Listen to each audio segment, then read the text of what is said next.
It's been so great to be here with you. It's only been, like a day and a half, maybe less than that, but we feel like we've had a chance to get to know you and just really connect. I think it's based on all of our shared values and the way that we care and the way that we do a lot of the same work. And that's really at the heart of what we do at Plan. We share what we care about as groups of people with disabilities and families and community.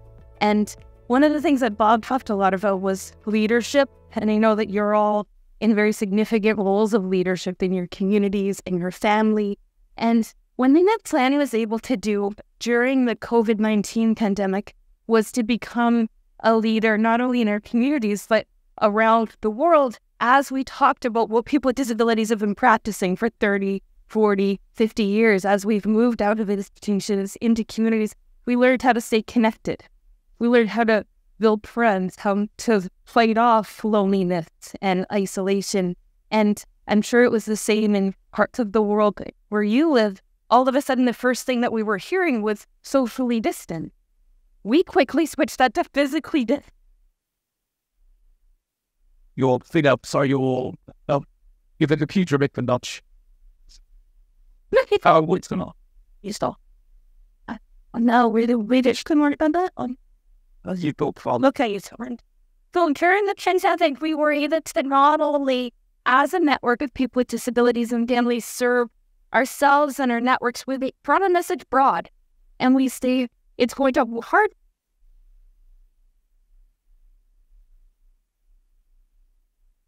Hardest things to deal with. So let's stick together through this work. And I put together just a little slideshow of some of the things that we.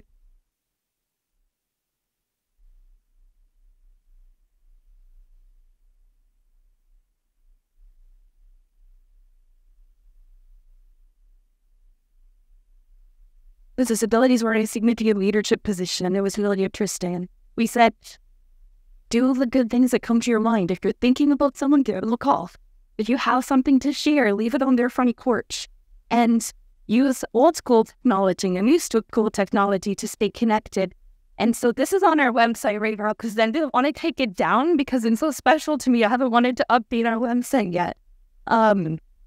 So we said, don't wait to be asked. Okay, if you had a good idea, do it. And I think all of these things are still very relevant in the work we're doing now and what's going to lead us into the future. Make it a team effort. The latest technology helps. Little things make a big difference. And think about those days where we are like, what's going to happen next? And someone sent you a little card or called you. It made a big difference in our hearts and our ability to think forward to tomorrow. And so these ideas are the ones that we're really hanging onto. The last one, and this is a key value for all of us, the majority of people care and want to help. So that helped us to stay together during those 3.5 years, to stay connected as networks as we went online, as we weren't able to get together as much in person. And the one thing that I think is in our hearts more than ever is this facing the future together. So on every level of our organization and our own lives, we think that we need to face the future together. We're still in a difficult spot. Bob talked a lot of the challenges if we think about the economy. I know it's the same here. Think about the lack of housing or affordable housing for people. So we talked about relationships being the basis of everything. Bob referred back to that today as part of the framework of Last Two Friends. And thinking about it like this, facing the future together, we're pretty convinced as an organization, as a people, that this is our only hope for the future, to stick together as people who care about the same things, learn together like we are. Isn't it amazing that we're able to gather together internationally and to come and talk about the things that we care about and to find these solutions? And that happens through shared stories, that happens through, like I talked about, promoting the leadership of people with disabilities and families, because they know what's best for their lives. And our job is to listen and do the little things that can make that happen. And so as we talk about some of the things that we're learning about Plan, I just wanted to give you that context of where we're coming from. We're still pretty broken up by it. As we know, some of you are. The challenges that people went through, the fear for folks with disabilities in Canada, they didn't receive any support, not from the federal government, not from the provincial government. So we're looking a lot at poverty. We're going to talk about that tomorrow. And how do we help people with disabilities at least get to the poverty line to have enough money to have a place to call home, to live the life that they want to live. So there's so many factors, and it's easy to feel buried by it. And thinking about this, facing the future together, like I said, it's our only hope. So Shelley's going to lead us in a little exercise to think about that a little more, and then we'll talk about some of the things we're learning about at home. This is Richard Wagamis, who is was an Indigenous writer. He was from the it's a long word, so he was Ojibwe, and he was from the Wabasamaong territory in Ontario, close to where you are. And so he wrote a lot, quite prolifically, and died way too young. He was only 61 years old when he died. And I have a really sweet book of as you're getting to know me, you'll know indulging me is always like I have poetry and I have that kind of thing. I love to start most of the things that I do with something like this. So I'll just ask you just to listen and be with us for a minute or two. It's a little essay, and it's called Humility. The old ones say that humility is the foundation of everything. Nothing can exist without it. Humility is the ability to see yourself as an essential part of something larger. It's the act of living without grandiosity. Humility in the Ojibwe world means like the earth. Like the earth. The planet is the epitome of a humble being, with everything allowed the same opportunity to grow, to become. Without the spirit of humility, there can be no unity, only discord. Humility lets us work together to achieve equality. Humility teaches that there are no greater or lesser beings or things. There's only the whole, the whole. There's only the grand, great clamor of our voices, our spirits raised together in song. And when I think about just even all of the things we've talked about in this short, already just half day, it does feel like we're singing together. And it feels like it's a harmonic, right? So we have different ways, different notes, different things different ways to express, but it all works together and it comes together. So I want to ask you again to indulge me. I want to do just a little meditation. So I want to, if you feel comfortable, if you don't, to just close your eyes and just feel settled in your seat. Just make sure you're feeling comfortable. If you don't want to close your eyes, that's absolutely fine. It's all an option. And so just take a nice deep breath. Fill up your lungs.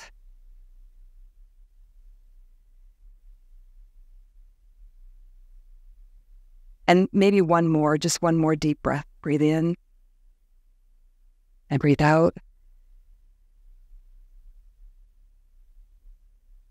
So keep your eyes closed and imagine, just in your mind's eye for a second, imagine yourself, just yourself, whatever picture of yourself comes to mind is the right picture. And just see yourself standing or sitting. And you're in a good place. You're safe and you're comfortable. You're all right. And now I want you just to look around, because around you are some of the people who are responsible for you being able to be here. So whoever that might be, whatever it took for you to be able to come on the plane, to drive here, to arrive here, and to experience this beautiful place. Just think about who are those people. Just bring them around you in your mind's eye, in your imagination. And then the next thing to think about is, when you look at those people, imagine another generation that came before those people who also endured and sacrificed and had joy and had sorrow, and all because they were wanting to stay and make it possible for you to be here. And just for a moment, imagine back 6 generations of people. You may know them, you may not know them, but just imagine all of those people standing around you in the circle, living their lives, doing what they're doing, and the end result is that here you are, creating space together, able to share, able to learn, able to be vulnerable. And just the last thing I'll ask you to do is to take another deep breath. And as you breathe out, I just breathe the gratitude. I always feel great gratitude when I think about these ancestors and these people. And so just take a deep breath and then breathe gratitude or thankfulness to each and every one of those people, whether you know who they were or not, they were there because here you are. So take a nice deep breath in and then breathe out your gratitude.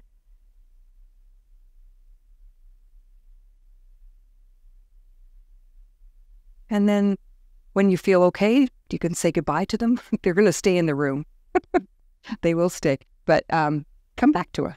Come back to us. Now, are you wanting to tell your story, or are we going to flip to, what are we doing next? I think that's a good idea. Rebecca has an epic story to tell you. And thank you all for indulging that.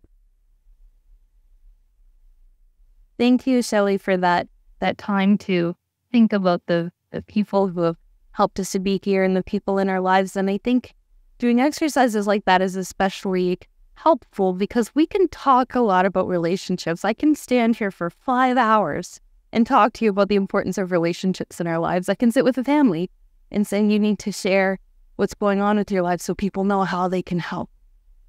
We can talk about it. We can write about it. Bob's talked about stories of plan that have inspired, and it sounds really pretty and it sounds really college, but I think it's countercultural these days and it's hard work. And I've experienced something on my trip here, and I wanted to tell you a story because I think it illustrates it. So some of you have seen this beautiful picture of a busy Heathrow airport in the last 48 hours. And I left my home in Toronto on Saturday night about 7 o'clock. I hung out at the airport for 3 or 4 hours, got on the plane and slept for most of the plane until I woke up an hour before landing and thought I should check my ID just so I have everything in line for customs. I looked in my purse and I realized I didn't have my wallet. And I thought, okay, the plane is dark. Maybe I put it down. I looked again and I started pulling things out and I didn't have my wallet. So for 1 hour of dread, I thought, what am I going to do? I don't have money. I don't have a credit card. Where am I going to stay? I knew I would meet up with you guys in 2 days, but I had these 2 days to kind of acclimatize. I thought, what in the world am I going to do? So I get off the plane. I had my passport, which is good. I could clear customs with no problem. The first thing that I did, I had this little emergency stash. So I had 20 Canadian dollars. So I head over to the currency exchange and I pulled out this and I felt like I was in a movie. It felt very surreal at this time. One of those like rom-com blonde American girl in a little English town. I pulled out my $20 and I said, how many pounds will this get me? And she looked at me and she said, $6 or £6. She handed me a $5 bill and 2 coins that I don't know how much they're worth. And I said, okay. I said, I've lost my wallet. This is all that I have. And she said, oh my God, do you need to use my phone? And I said, no, I've got a phone. So I headed from there with like $6 in my pocket. It was feeling even more like one of those stories. And I headed over to the luggage carousel where everyone else on my plane started looking a little bit worried after about 30 minutes. And it turned out that our luggage was also lost. So here at this point, I'm like, what am I going to do? Trying to put a plan in my head. So I followed the crowd over to the luggage carousel, or the baggage services. And by this point, tears rolling down my face. I'm a very sensitive person. I cry easily. Everyone knows that about me. So I start crying. And the man next to me looks at me and he says, are you okay? I said, I've lost my wallet. I'm here. I don't know what I'm going to do. And he says, do you need some money? And I said, well, yes, actually, I do. I said, I've never been in a position like this, but actually I do need some money. Because before that, before I realized we'd lost our luggage, I was looking around the airport and I was visualizing money in people's pockets. And I was like, I know that every one of you has a $20 bill that you could probably spare me and then I would be okay. I knew that within the airport, people had the ability to tell me, but how was I to make that connection? I thought about walking up to people and saying, I know this is awkward, but could you give me $20 for the next 2 days? I was just tearing to take all of my thoughts and trying to put this plan in place. But in my head, I couldn't even make that connection. So the man next to me says, how about we go over to the bank machine? I'll give you some pounds. And it turned out he was Canadian, so he was going to give me some money and I was going to transfer the money back to him. And I thought, okay, thank goodness I'm out of the woods. But we walked over to the ATM and the ATM wasn't working. And then he says, well, we can just leave the airport. And I'm like, hell no, I'm not leaving this space, because I was already feeling very vulnerable. So usually in my talks, I talk about how everything's possible in this world. I talk about how with relationships, everything's possible and we just need to connect. Shelley's heard me. I said, we just need to share what our needs are and you'll get the help that we need. I say that to families who are in the depths of despair, thinking about what they'll do when they're no longer here and they're trying to make plans for their kids. And I say, people will help you. Just share what you need. And that's a good message to have. But the situation at the airport reminded me how difficult it is. And so I thought, okay, I just want to call Joe, my partner. And I thought, no, I can't call him. He's going to worry about me. He's going to say, well, what's your plan? And I don't have a plan. And he's very far away, so I couldn't call Joe. I thought, what am I going to do? I can't get into the hotel. I thought I could survive off money or survive without food. There's probably community dinners I can show up at. And I'm putting this plan in place for myself. And then I'm like, no, it's not going to work. I just need to go home. I need to go to Air Canada. I need to change my ticket. I need to go home. There's no way that I can make this happen. I don't have a wallet. I've messed up. Maybe I shouldn't travel. Maybe I'm too organized to travel. All of these thoughts in my head. And then I thought to myself, this is the changing point. And I think it's an important thing for us to think about as we bring our full selves to this work. I thought, if I go home, I'm going to have to send a message to Bob and to Rob and say, I lost my wallet and I went home. And they would say, why didn't you call me?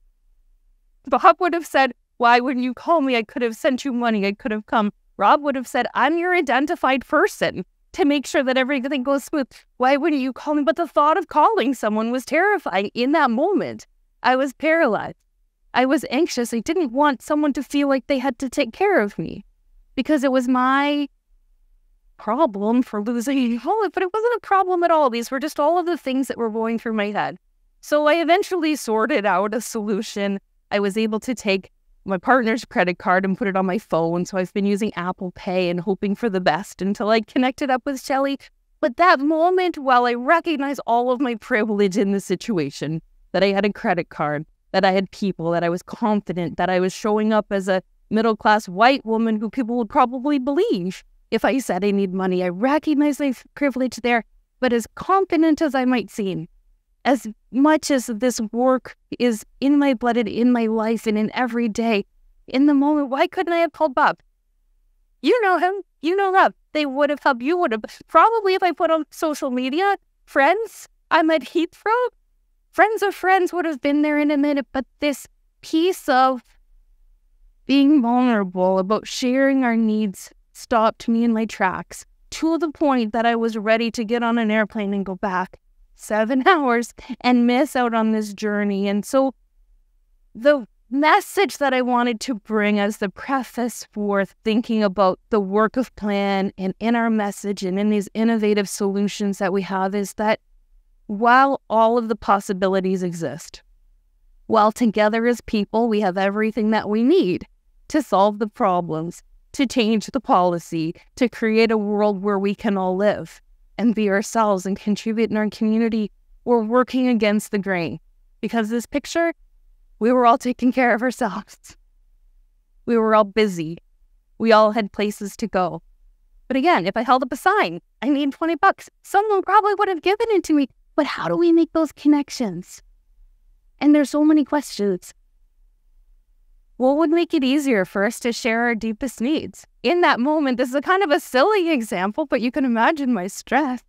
about it, but just as a culture, as a group of people.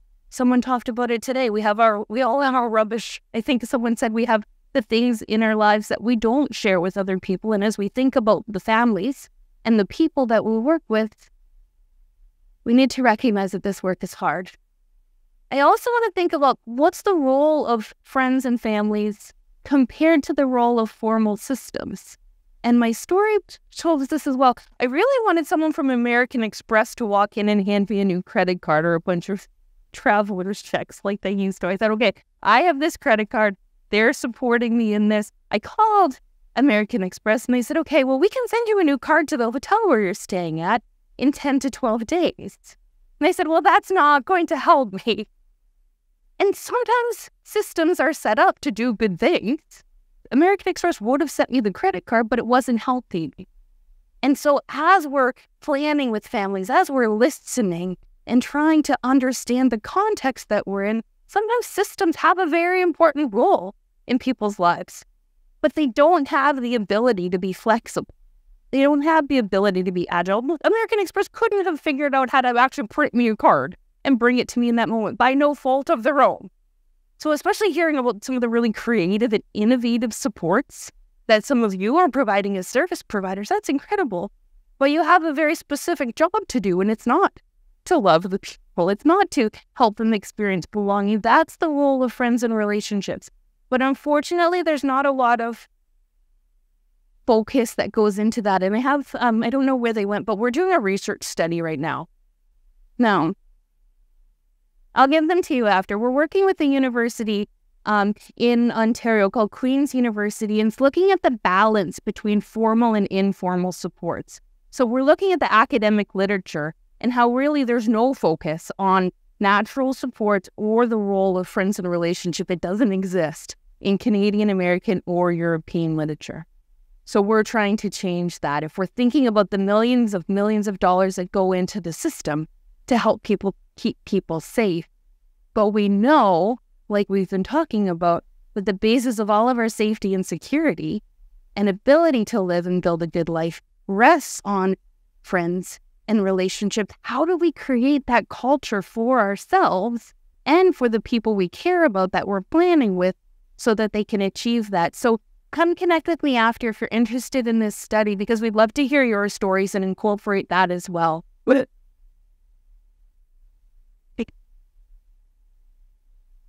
I think something else for us to think about, again, kind of my story that's just fresh on my mind, but how do people with disabilities and their families experience on a daily basis as they work to build good lives in community? We philosophize, we talk about this a lot. We come together in groups to think about the balance of formal and informal supports, friends and systems, but people are just trying to build their lives. People are just trying to solve a problem. And so understanding what it feels like for someone who's trying to make change in their life and making that plan, it can become more complex, I think, than it ought to be. But here's the last piece of demonstrates that kindness and connection are a currency. Because what got me through that difficult time at Heathrow was the kindness, the connection, knowing that if I got the nerve to call, someone would help me, either a stranger or someone within this group. That's where I thought, okay, these people care about me. They'd be disappointed if I didn't show up. And that's how we want other people to feel as well. That's how we want folks who are trying to build their lives in community to feel that they have care, that they have connection, and that's the currency. Even in systems with very limited resources, that's what will keep us strong and keep us able to move forward. And we've been thinking about this and really making sure that we're not just talking the talk. Because again, it feels good to talk the talk. It feels good to talk about friends and relationships, but it's hard work. So we're going through a process right now to say, how do we make sure that as an organization, now that the rubber's really hitting the road, we've been together for 40 years. Plan was started by a group of families that weren't satisfied with what was happening in formal services and thought we can do something different. We can come together and we can chart a new path. A path where our sons and daughters can be contributing citizens, where we can all live in a caring community where each of us can contribute, where people have rights and can vote and can have the money that they need, is even if they're on income supports. And that's kind of the advocacy work. But we don't have any time to lose, and I'm sure that it's the same. A lot of the families who started Plan have passed away or are now in their 70s, 80s, and 90s, and our systems and our available resources sound like they might be in even more difficult places than a lot of the situations that we're at in a global context. People aren't able to receive the support that they need, or again, find places where they can live and call home. So as a background, our group has 3 ultimate aims. We work to make sure that people with disabilities can live a good life, that their parents can have peace of mind, knowing that when they're no longer here, their sons and daughters will continue to be surrounded by loving, caring friends. And the third one, that all people can live in a caring and inclusive community. So that community connection piece, the responsibility shouldn't always fall on the family or on the person with the disability to go and make friends and to change the world and to create more inclusions. What if we were all more welcoming? What if we were all more caring? Like the fella who said, "Are you okay?" to me in the airport.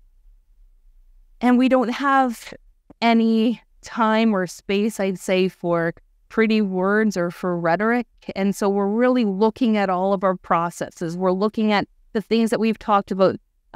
Bob talked about a good life. And we now have Safe and Secure, another resource that I can share with you. But these are our 5 key elements, and we've talked about them so much throughout the years that every person can know the loving, supportive, caring friends and family, that they can contribute and participate in a caring community, that they can be respected and empowered to make choices, live in a place to call home, and be financially secure. So most people would recognize that as the plan model. But we've had to take that 5 levels deeper. What does that mean to know the loving support of friends and family? How do we know if that's in place? How do we know if this promise that we've made to families is sustainable? Same with decision-making, same with a place to call home.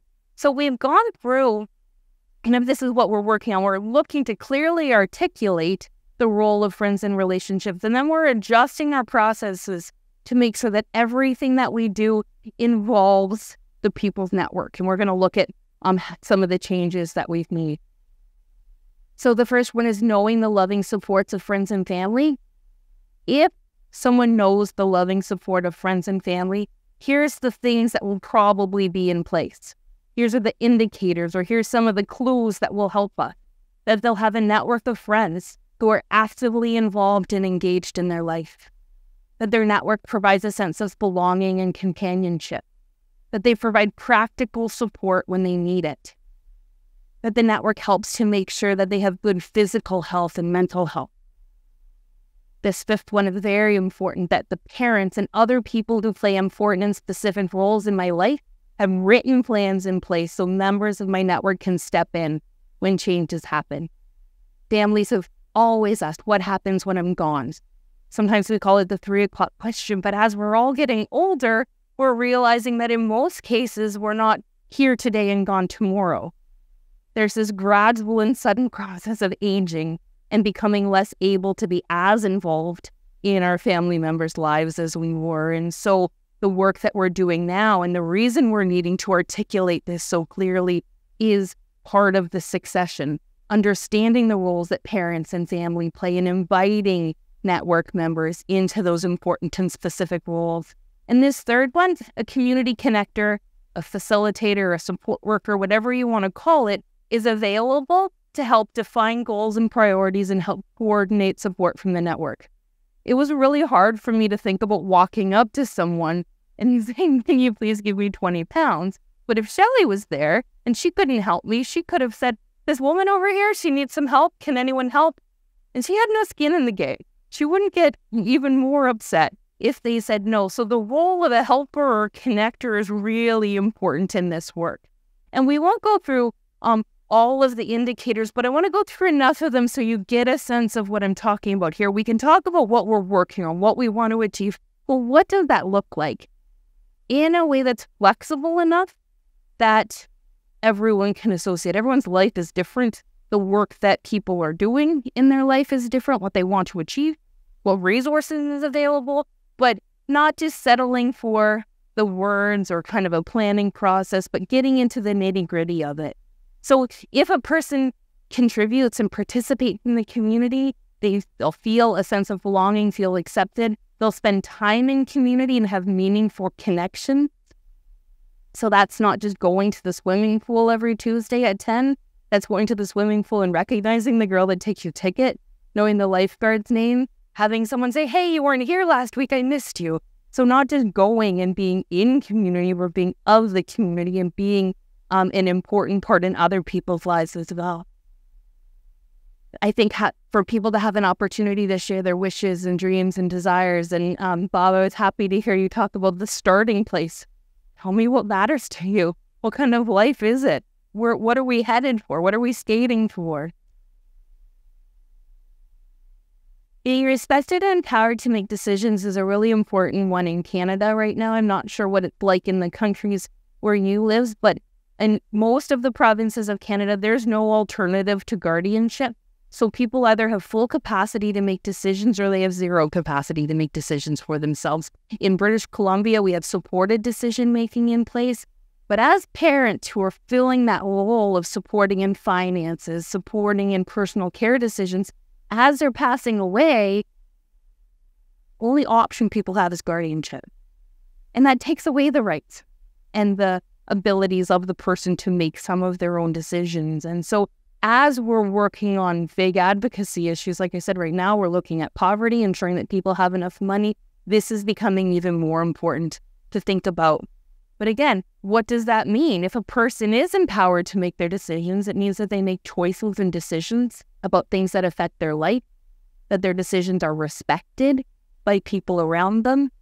I like this one, that the network helps sort out and understand the options and the supports that are available.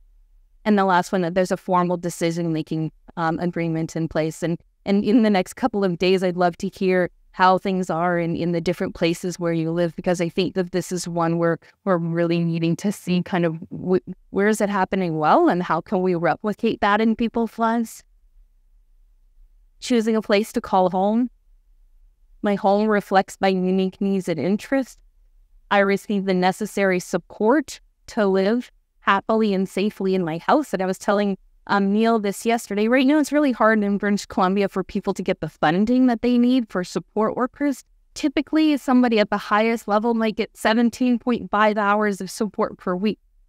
So even someone graduating from high school and having no job to go to, nowhere to work, there's apartments that cost $3,000 per month. There's no support workers available. And again, the families and the parents, and we're going to talk about this more in our stories, there's not a lot of options. And so really understanding what we need to work towards is important. Really interesting. It worrying and what the subject is. Then our first friends in them were up in that one, but Okay. I remember going and spending some time with a lady at Jamaica Institution. She was in the 60s. She's led since she's the child of the biggest institutions of that. Yeah. She had a person of that. Yes. She employs enough people to support her in her own island. And I often tell the story because she was an adult. She was a genuine. Wow. So I asked her the simple question, you're a difficult man. Yeah. Well, you live in an Nessman fire institution, you did it already in that list. She said, you know, when I come home, I don't just turn my print up, I take off my master's bed. I'll never put off. Yeah. Because she was something that was similar needs. Yeah. I mean, that she got it absolutely. Yeah. I come home, this is my Paris. Yeah. No one's telling me, no one's can be records, none of it is good souls. Yeah. Yeah. And you're there saying, you lost Summerfell? Yeah. So younger people, there's still folks that have the support that they need, but on the general basis, the fact that we need an advocate to even complete forms and get the support. We're in a real crisis. So again, families are joining plan to come together with other parents to learn how things work, to share solutions that people have come up with. And while we we've talked a lot about relationships and belonging, community inclusion and contribution. It's also important for someone to have a personal support network, so the more formal side of things, so that they can play the important and specific roles. And even when you read Safe and Secure, when you read A Good Life, it talks about the elements. We've now articulated the role of the network. And so in all of our planning processes, right from the beginning, we're saying who else needs to be involved in these conversations. And that's what I want to talk about. And then we want to hear from you some of the stories about relationships. So we found that in planning, people and parents move from the place of being unprepared to having peace of mind. And for unprepared, that means that no planning's in place. Then they become aware of something. So maybe they've heard of a service, they've heard about a savings plan, they've heard about a decision-making agreement, probably from another family, or maybe on the internet, they've become aware of something. And then they need to learn more about it. So now through the internet, there's lots of resources available, there's workshops available that people can learn more about anything that they need to. And then hopefully they go and do the work. So we do a lot of estate planning and helping people set up trusts so the wealth transfer can happen without affecting people's benefits that they receive. But people stop at that place. So let's use the example of a will or a trust. They become aware of it. They learn about it. They do the work. So they meet with a lawyer. They set up the trust. They identify the trustee. And then sometimes we check the box. And they're still holding a lot of stress because that doesn't answer the question, what happens when we're gone? It just means that I'm prepared now, that I have my affairs in order. So as we're looking at trying to achieve peace of mind, we recognize that there's a critical role for the network in there. So we move from unprepared to becoming aware to learning, working, and now we're saying bring people together, bring the sisters and brothers together, bring the friends and relationships together, these people that will play the roles. Involve them in the conversations and the planning now. Say, this is what I'm leaving in the trust. This is how I anticipate it will be spent. This is how much money there is. By involving the network in every aspect of planning in those 5 areas, friends, contribution, financial stability, decision-making, right from the onset, that's the only thing that's going to guarantee the safety and security when we're gone. A lot of us, I trust, provide really good services and supports to people, and we care about them, and they care about us, but we move on. We retire, we move to a different job, and so if we're not involving the network, or if we're not involving friends and relationships, we're actually doing people a disservice, because when we're not there to bring creative solutions, we can't trust the systems to carry them on. Because all of the change is happening there. In Canada and most of the provinces right now, there's a drastic search for folks even to be support workers. It's very hard to find people to work in this field right now. So the role of, we're calling it reviewing. The role of reviewing, talking about things, like I was talking about, talking about the things that matter most to us with that network will give parents peace of mind. Hopefully for a long time. But if they start to worry about it again, they can bring the network together, bring the group together and say, I'm thinking about this. I'm noticing that the cost of housing is going up, so we need to adjust these long-term plans. Once they review it with the network, they can have peace of mind again. Or maybe they need to start from scratch and learn about something more and do the work. Review it with the network and have peace of mind. And so hopefully we revolve in those top 3 stages, do the work, review it with the network, have peace of mind, no longer be unprepared. But that's what I want to encourage us, no matter what work we're doing, whether it's making long-term plans like Plan does, or if it's helping people move from a hospital into a home with their own, the more people that we can invite in to be a part of the plan will be the strongest indicator of safety and security into the future. And I think the more that we, as service providers, as facilitators, as consultants, can do that community building work. Networks are really the smallest iteration of community. So if we tie these 3 things together, plans ultimate is good lives from people, peace of mind for families, and loving, caring communities, inviting the communities into these processes, they'll last far longer than when it's just us sitting across the table making those plans. And so we're going to talk about it more throughout the next couple of days, but I just wanted to throw that idea out there for us to think about, that we're no longer just talking about having friends because it's a nice thing to do. We're no longer talking about friends just to have something to do on Saturday night or that social network. Social networks are really important, but facing the future together, believing that is really our only hope and our best hope for the future, we need to start thinking about who else do we need to be involving in the work that we do. How can they play important and specific roles? Because oftentimes network members will have very different ideas than we do because they're not kind of entrenched in the same patterns of thinking. They don't know the resources that aren't available. They haven't been hurt so many times.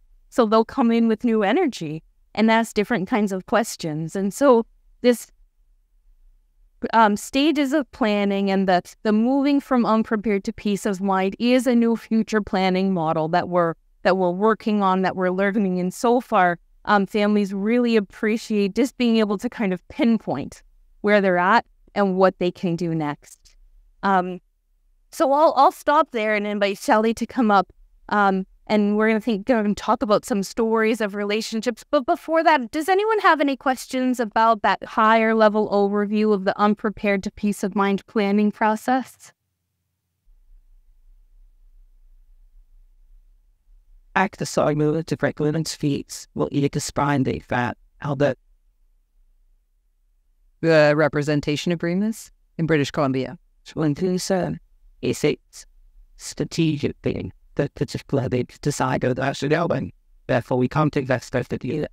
So actually people are in a sense for things in a figure piece and so how they're looking at the text to begin more agrees to compete those support other efforts having that to me. I think that's happening more in the States than it is in British Columbia. If you go to the States and talk to a group of family about natural supports, that's the same terminology that Medicaid is using. And basically what it means is they're saying to families, put all your cousins to work, put all your friends to work, and so we don't have to give you support funding. So that's happening a lot. The representation agreements in British Columbia is a formal legal agreement where people can identify another person to support them in making decisions. But there's not the same kind of capacity tests that there would be for guardianship or commentatorship. Really, the strongest requirement to be a representation is that there's a loving and caring relationship. And that's something that planned families have advocated for and helped to put in place. Get everything else would say, so maybe we're fully prepared to protect. And I know, but I could just work with some of these. Yeah, it's a journey, right? Yeah. Yes, and then you haven't touched on it yet. We'll probably talk a bit more tomorrow about a really important stage of all of this is that reviewing stage. And so we get everything together. It's the journey, right? It's not an episode. So it might be an episode where planning happens and things come together and parts of it are moving along well. But at some point you've got, we sit with the families and people and say, so how's it going today? Or how's it going right now? And then it's like, and that's actually, I was going to touch on that a little bit in terms of the stories and the families and how they support each other to think about that. Sure. Can you give me the picture so that I have a reference? Because otherwise it's like, beep.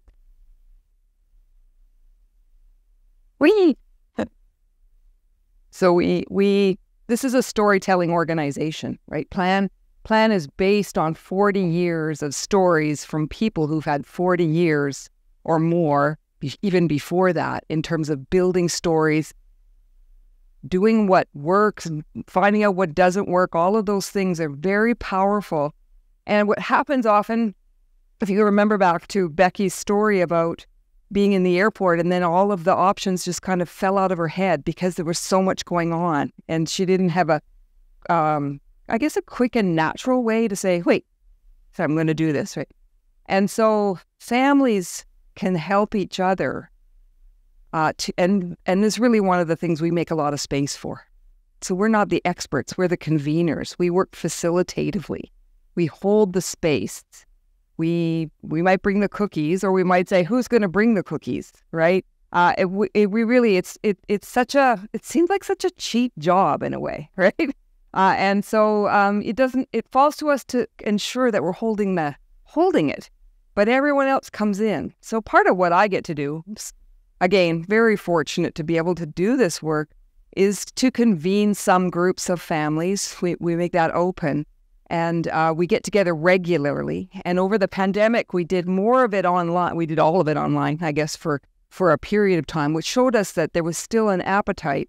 People still needed to be together and needed to talk. But boy, when we've started coming back into rooms like this, it's really interesting to see how many people are showing up and saying, oh, we really missed this. We needed to be together. So this is a group in a community, and some of our longtime members, and then some younger families as well. And so, in these circles, as we're sitting together having coffee, what's the topic of the day, or what do you want to do? And people do start telling stories of, pandemic stories or stories of something that's been happening with their loved one. There's this kind of, how you might make a room bright by one flame and lighting all the candles. And that's what I see really happening. So this idea of sharing stories, sharing your experiences, in these dry times, there is such a dearth is the word I want to say, but that's a farming term, I think, right? So, but there's a dearth of information coming from anyone.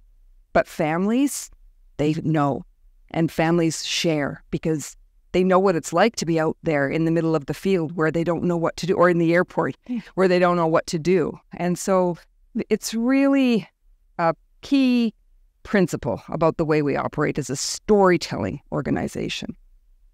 And so we're just curious because we think it's such an opportunity. And I know we only have about 5 minutes left, but I'm wondering, when I talk about the stories, and I've heard some stories in terms of how, how this idea of relationships and connections works in the work that you do, or how you're endeavoring to do that. I'm just curious if anyone's got a story that kind of pops to mind around something that could ignite our own imaginations around what happens. Yeah, Raul. To work with people with very advanced amazing. Yes. People with their family and carers and professionals. And I have my cigarettes, rolling cigarettes there. And he had a lot of problems to remember. He couldn't speak, but he rolled cigarette man, making it weird. So her daughter, I didn't know he.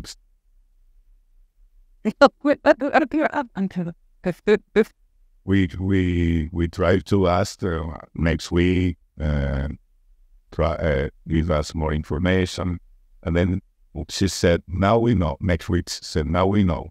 When he was 6 years old, he used to roll cigarettes for his mom. Then he never smoked again. He got dementia, and now because we provide of this space, she just yes. Wow,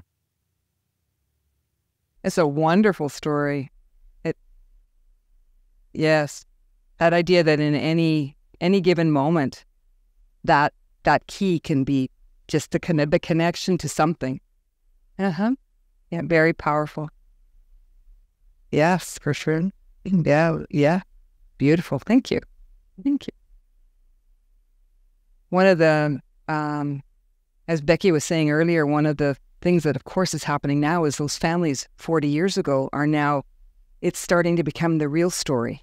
People are dying, and so we've been doing the work together, and we're trying to figure it out. And one of the parents who we lost last year was an amazing woman, just a kick-ass mom, as we called her. Her name was Marge, and she helped me to understand this idea of a network. And when we talk about networks, we might not ever use that word actually with families and people. That's just our way of referring to or giving sort of a reference for what we're endeavoring to do. But one of the things that Marge said was that, my son is taken care. His needs are taken care of. He had some services and supports, and he actually had people in his life as well. And in his life, he had really one person who she said she asked that question, who would know if he has holes in his socks? Right. And so, he was cared for at home. He had enough food. He had someone to have coffee with, all of those things. But it's that intimate level, right? And that whole idea of the connect, whatever that connection is. And so I'll stop there just because I know we're sort of out of time, but just something to think about around the what we're talking about when we're talking about those people in our lives who know, right? Yeah. Anyway, thanks.